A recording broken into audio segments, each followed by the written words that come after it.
Hello viewers, আসসালামু আলাইকুম। বর্তমান বাংলাদেশে যদি সবচেয়ে বেশি কোনো ফোন হাইপ ক্রিয়েট করে থাকে সেটা হচ্ছে রিয়েলমি C75। তো এই ফোনটা 7 দিন যাবৎ পানির নিচে মানে থাকতে পারে এরকম কোম্পানি দাবি করতেছে, ইভেন থাকেও।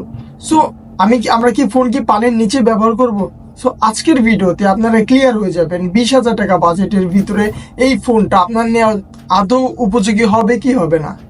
তো let's start our today's video with Realme C75। First আমরা যদি এই ফোনে ডিসপ্লে দিয়ে শুরু করি, 6.72 ইঞ্চ একটা IPS LCD ডিসপ্লে ইউজ করা হয়েছে, যেখানে 120 হার্টজ রিফ্রেশ রেট পাচ্ছেন না, 90 হার্টজ।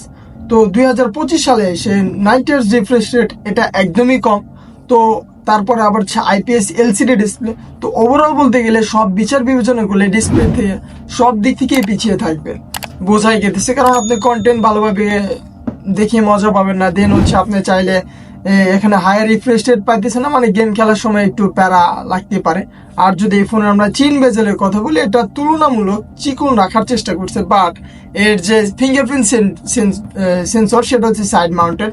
আন্ডার ডিসপ্লে তো এটা 20,000 টাকা বাজেটের ভিতরে সবাই আশাই করেই থাকে যে আন্ডার ডিসপ্লে ফিঙ্গারপ্রিন্ট পাবো, তো আপনারা এখানেও সেটা পাচ্ছেন না। দেন যদি আমরা এই ফোনের ক্যামেরাতে আসি, পিছন থেকে মনে হবে যে এটা ট্রিপল ক্যামেরা সেটআপ, কিন্তু এখানে ডুয়াল ক্যামেরা।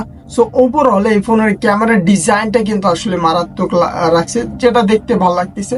তো আমরা যদি এই ফোনের ডুয়াল ক্যামেরা ইউজ করা হয়েছে, মেইন ক্যামেরা 50 মেগাপিক্সেল, বাট এই ক্যামেরাতে কোন সেন্সর ইউজ করা হয়েছে সেটা রিয়েলমির পক্ষ থেকেও বলা হয় নাই। ইভেন আমি গুগল ঘাটাঘাটি করে এর কোন সেন্সর লাগানো আছে সনির না স্যামসাং এর, লাইক এরকম কিছু আমি এখন পর্যন্ত পাই নাই। দেন এর সেলফি ক্যামেরা হচ্ছে 8 মেগাপিক্সেল, 20,000 টাকা বাজেটের ভিতরে গাইস।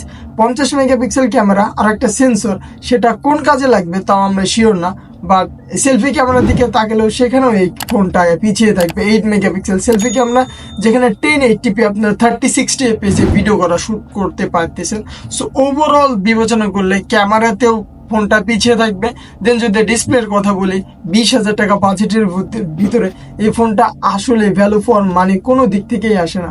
তো শুধুমাত্র ওই পানির ভিতরে ফোনটা চুবিয়ে রাখা যাবে, লাইক এরকম দেখে ফোনটা নেওয়া বুদ্ধিমানের কাজ আমার মনে হয় না। এটা হ্যাঁ, এগুলো থাকা দরকার, তাই বলে এত বেশি প্রায়োরিটি দেওয়া এটা ঠিক হবে না। দেন যদি এই ফোনে আমরা পারফরমেন্সের অর্থাৎ প্রসেসর কথা বলি, এখানে মিডিয়াটেক হিলিও G92 Max নতুন একটা প্রসেসর ইউজ করা হয়েছে, যার অন্তত স্কোর দাঁড়াইছে প্রায় 2,60,000। তো এই প্রসেসর দিয়ে আপনি ফ্রি ফায়ার স্মুথ সেটিং এ সাজেস্ট করে স্মুথ সেটিং এ খেলতে পারবেন। আর আপনি যদি ওভার গেমটা খেলেন, হিট প্রোভাইড করবে, ল্যাকিং সব ইস্যু পাবেন। তো এই প্রসেসর দিয়ে আবার যারা গেমার আছেন তারা গেম খেলার চেষ্টা করেন না, অনেক হাইলি ভাবে রেকমেন্ডেড, লাইক দিস এরকম না। তো এটা গেমিং প্রসেসর না, মাল্টিটাস্কিং গুলো ডে টু ডে টুকটাক চালায় নিতে পারবো, বাট একদম টপ লেভেলের যে পারফরমেন্স পাবেন এরকম বিষয় না। বাট এখানে ভালো বিষয় হচ্ছে ব্যাটারি হিসেবে দেওয়া হচ্ছে 6000 mAh বিগ ব্যাটারি, আর 45 ওয়াটের চার্জার দেওয়া আছে। যারা ফোনটা মানে মাল্টিটাস্কিং ক্যাজুয়াল ইউজের জন্য অনেকক্ষণ ব্যবহার করেন, তো এটার জন্য একটা ভালো বিষয়, তো লং টাইম ফোনটা ইউজ করতে পারবেন। আর যদি এই ফোনের যদি আমি আরো একটা খারাপ দিক বলি, এখানে কিন্তু 3.5mm জ্যাক পাইতেছেন না।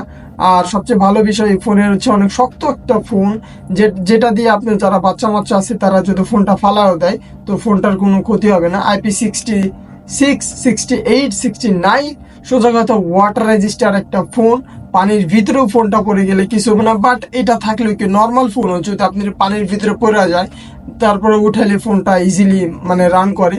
এটা একটা গ্যাজুয়াল মানে একটা কোম্পানির প্রমোশনের জন্য। তো আমার মনে হয় না যে 20,000 টাকা বাজেটে এই ফোনটা নেওয়া আদৌ ঠিক হবে। এটার প্রাইসটা অনেক বেশি রাখা হয়েছে, এটা আমার পার্সোনালি মনে হয়। এর বাজেট যদি 15,000 টাকা হইতো তাহলে আমাদের বাংলাদেশ এটা জাতীয় ফোন হতে কেউ ঠেকাইতে পারতো না। তো